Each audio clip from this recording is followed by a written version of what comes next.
क्या आपको लगता है कि गूगल अर्थ ने दुनिया का चप्पा चप्पा छान मारा है? गलत। इस दुनिया में एक ऐसी जगह आज भी मौजूद है जो सैटेलाइट की नज़रों से ओझल है, जहां लोहे और पिघले हुए तांबे की एक दीवार खड़ी है और उस दीवार के पीछे खामोशी नहीं है। वो वहां मौजूद है, अरबों की तादाद में। एक ऐसी कौम जो अपने मुर्दे दफनाती नहीं बल्कि खा जाती है, जिनकी भूख इतनी वहशी है कि वो सांपों और बिच्छुओं को भी जिंदा निगल लेते हैं। तारीख की किताबें कहती हैं कि वो इंसान हैं, लेकिन उनके चेहरे ढाल जैसे चपटे हैं, और कुछ रिवायात के मुताबिक उनके कान इतने बड़े हैं कि वो उन्हें कंबल की तरह ओढ़ कर सोते हैं। आपने याजूज माजूज का नाम तो सुना होगा। उनकी रिहाई का वक्त शायद बहुत करीब आ चुका है। आइए चलते हैं इस दीवार के उस पार, जहां आपका सबसे खौफनाक डरावना ख्वाब हकीकत बनने वाला है। कहानी शुरू होती है हजारों साल पहले, जब बादशाह जुल्करनैन एक तंग पहाड़ी दर्रे पर पहुंचते हैं। वहां के लोग खौफ से कांप रहे थे। पहाड़ों के पीछे से एक वहशी कौम आती थी जो उनकी फसलें खा जाती और उन्हें मार डालती। जुल्करनैन ने फैसला किया कि वो सिर्फ पत्थरों की दीवार नहीं बनाएंगे, बल्कि मेटल साइंस का ऐसा नमूना पेश करेंगे जो क़यामत तक न टूटे। ज़रा मंजर देखें। लोहे के देव हैकल ब्लॉक्स पहाड़ों के दरमियान चुन दिए गए, फिर आग बहकाई गई। जब लोहा आग की तरह सुर्ख हो गया तो उस पर पिघला हुआ तांबा डाला गया।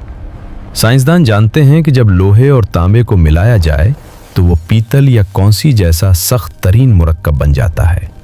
ये दीवार इतनी चिकनी और सख्त थी कि उस पर चढ़ना नामुमकिन था और उसे तोड़ना महाल। लेकिन दीवार के उस पार की दुनिया कैसी है? यहाँ याजूज और माजूज कैद हैं। ये हज़रत नूह के बेटे याफिस की नस्ल से हैं और तुर्कों के करीबी रिश्तेदार हैं। उनकी आबादी बढ़ने की रफ्तार हमारी सोच से बाहर है। रिवायात बताती हैं कि उनका कोई मर्द उस वक्त तक नहीं मरता जब तक वो अपनी 1000 औलाद अपनी आंखों से ना देख ले। ये टिड्डी दल की तरह फैल चुके हैं। ये हर रोज़ सुबह उठते हैं, अपने औजार उठाते हैं और पागलों की तरह दीवार को खिंचना शुरू कर देते हैं। शाम होते होते दीवार कागज़ की तरह बारीक हो जाती है। दूसरी तरफ से सूरज की किरणें नजर आने लगती हैं। आज़ादी सिर्फ 1 इंच दूर रह जाती है। उनका निगरान खुश होकर कहता है, बस बाकी कल तोड़ेंगे। लेकिन अगली सुबह दीवार फिर से जुड़ी हुई मिलती है, इतनी ही मोटी, इतनी ही सख्त। हजारों सालों से ये मायूसी उनका मुकद्दर है। वक्त का पहिया घूमता है। नबी करीम सल्लल्लाहु अलैहि वसल्लम के दौर में उस दीवार में पहला शिगाफ पड़ा। आप सल्लल्लाहु अलैहि वसल्लम ने फरमाया था, हलाकत है अरब के लिए उस शर से जो करीब आ लगा। फिर ज़माना आखिर आता है। दज्जाल कत्ल हो चुका है। हज़रत ईसा अलैहिस्सलाम दुनिया में इंसाफ कायम कर चुके हैं। दुनिया पुरसुकून है।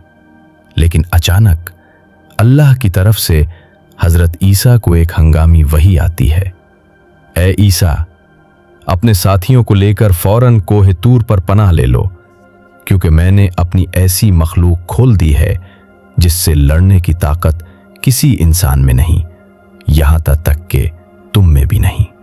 इसी लम्हे दीवार के पीछे तारीख बदलने वाली है। याजूज माजूज हस्बे मामूल दीवार खोद रहे हैं। दीवार टूटने के करीब है। सरदार हमेशा की तरह कहने वाला है कि कल तोड़ेंगे, लेकिन आज अल्लाह की रज़ा से उसकी ज़बान से वो लफ्ज़ निकल जाता है। चलो वापस चलते हैं। इंशाअल्लाह अगर अल्लाह ने चाहा तो कल उसे तोड़ देंगे। ये इंशाअल्लाह वो चाबी थी जिसकी कमी थी। अगली सुबह दीवार वैसी ही टूटी हुई मिलती है। एक आखिरी धक्का और धड़ाम, दीवार गिर जाती है। कुरान कहता है, वो हर बुलंदी से फिसलते हुए आएंगे।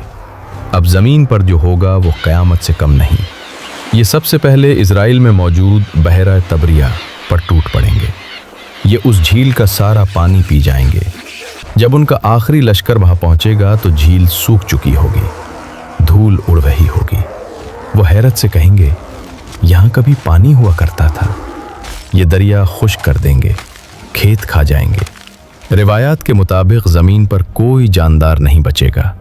ये सांप, बिच्छू और दरिंदे तक खा जाएंगे। इंसान किलों में छुप जाएंगे और ज़मीन पर वहशत का राज। जब ज़मीन पर कोई मारने के लिए नहीं बचेगा तो उनका तकब्बुर पागलपन में बदल जाएगा। वो चीख कर कहेंगे, हमने ज़मीन वालों को ख़त्म कर दिया, आओ अब आसमान वालों का किस्सा पाक करें। ये अपने तैर और नेज़े पूरी ताकत से आसमान की तरफ फेंकेंगे। अल्लाह उनको आजमाइश में डालने के लिए उनके तीरों को खून आलूद करके वापस लौटा देगा। वो खुशी से नाचेंगे, हमने नाउजुबिल्ला खुदा को भी मार दिया। उधर कोहे तौर पर मुसलमानों का बुरा हाल होगा। भूख ऐसी कि बैल का एक सर 100 दीनार से महंगा। उस हाल में अल्लाह के जिक्र से उनका पेट भरेगा। जुल्म जब हद से बढ़ता है तो मिट जाता है।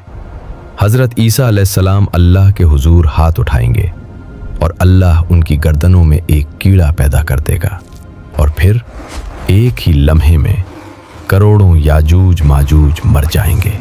जो शोर जमीन हिला रहा था वो अचानक मौत के सन्नाटे में बदल जाएगा। मुसलमान कोहे तौर से नीचे उतरेंगे तो जमीन पर कहीं भी पांव रखने की भी जगह नहीं होगी। हर तरफ लाशें और बदबू। फिर अल्लाह अजीबुल खिलकत परिंदे भेजेगा जिनकी गर्दनें बख्ती ऊंटों जैसी लंबी होंगी। वो लाशों को उठाकर समंदर में फेंक देंगे। फिर एक मूसलाधार बारिश जमीन को धोकर शीशे की तरह चमका देगी। और जानते हैं फिर क्या होगा? जमीन अपनी बरकतें उगल देगी। फल इतने बड़े होंगे कि एक अनार के छिलके में पूरी जमात बैठ जाएगी। और याजूज माजूज अपने पीछे लकड़ी के तीर, कमाने और ढालें इतनी बड़ी तादाद में छोड़ जाएंगे कि नबी करीम सल्लल्लाहु अलैहि वसल्लम ने फरमाया, मुसलमान 7 साल तक उन्हें बतौर ईंधन जलाएंगे। उन्हें जंगल से लकड़ी काटने की जरूरत नहीं पड़ेगी। ये है वो मुस्तकबिल जो आने वाला है। याजूज माजूज की दीवार आज भी वहीं है और वो शायद उस वक्त भी उसे खिंच रहे हैं। उनके और हमारी आज़ादी के दरमियान सिर्फ एक इंशाअल्लाह का फासला है। सवाल ये है कि जब वो दीवार टूटेगी तो क्या आपका ईमान इतना मजबूत होगा कि दज्जाल और याजूज माजूज के फितने में साबित कदम रह सके?